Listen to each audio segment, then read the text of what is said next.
अब दर्शकों मैं आपको बता रहा हूं, जो मोहन भागवत ने किया है उसी लाइन पर क्या देवा भाव निकले हैं, क्योंकि मुस्लिम आरक्षण पूरी तरह से खत्म कर दिया है। तस्वीर दिखाइए, फडणवीस ने जो वादा किया, जो कानून के मुताबिक था वही उन्होंने किया है और मुस्लिम आरक्षण खत्म कर दिया है। अगली तस्वीर दिखाइए, महाराष्ट्र में चुनावों में जीत हुई है, लेकिन अब मुस्लिम आरक्षण पर ब्रेक लग गया है। बहुत बड़ी खबर आपको बता रहा हूं।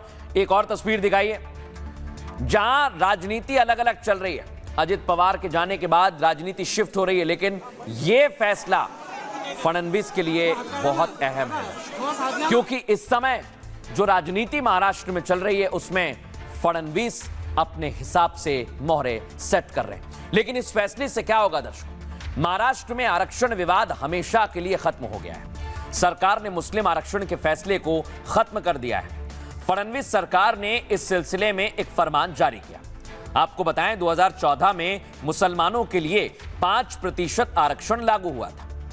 मुसलमानों की नौकरी और शिक्षण संस्थानों में आरक्षण दे दिया गया था। सरकार का आदेश सरकारी और सेमी गवर्नमेंट संस्थानों के लिए था। महाराष्ट्र में कांग्रेस की पृथ्वीराज चव्हाण सरकार ने इसे लागू किया था। दर्शकों, सरकार ने चुनाव से ठीक पहले अध्यादेश के जरिए इसे लागू किया था, लेकिन जुलाई 2014 में अध्यादेश लाया गया और अक्टूबर में मामला कोर्ट में चला गया और बॉम्बे हाई कोर्ट ने शुरुआत में सुनवाई की। उसके बाद अध्यादेश पर रोक लगा दी गई। हालांकि हाईकोर्ट ने शिक्षण संस्थान में मुसलमानों का रिजर्वेशन जारी रखा। इस बीच राज्य सरकार बदलती गई, फडणवीस सरकार सत्ता में आ गई। आपको बताएं, देवेंद्र फडणवीस सरकार ने अध्यादेश को विधानसभा से पास नहीं कराया, जिसका सीधा मतलब था मुस्लिम रिजर्वेशन वाला अध्यादेश खत्म हो गया, क्योंकि किसी अध्यादेश को कानून बनने के लिए सदन में पास कराना जरूरी था।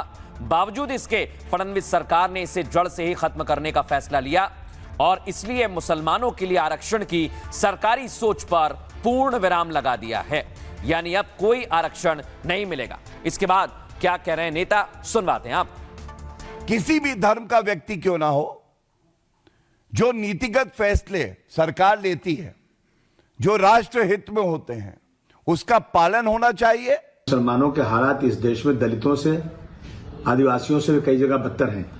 इनको रिजर्वेशन मिलने चाहिए। जब देश की तरक्की होगी, देश का डेवलपमेंट होगा, तो जब तक इन सबको इंसाफ नहीं मिलेगा, ये देश बिल्कुल तरक्की नहीं कर सकता। अभी अगर आप मुसलमानों के हालात देखें तो आज तो भी थोड़े अच्छे हुए। पिछले 70 सालों में क्या थे? महमूदुर रहमान कमेटी की रिपोर्ट देख लीजिए, सच्चर कमेटी की रिपोर्ट देख लीजिए। तो जब उसमें आया कि मुसलमानों के हालात बद से बदतर है, मुसलमानों के बच्चे शिक्षित नहीं, तो उस समय इन्होंने काम करना चाहिए था ना। अभी मुसलमान देखो सक्षम हो रहा है, एजुकेटेड हो रहा है, पैसे वाला हो रहा है, बिजनेसमैन हो रहा है। ये बहुत अच्छा काम है।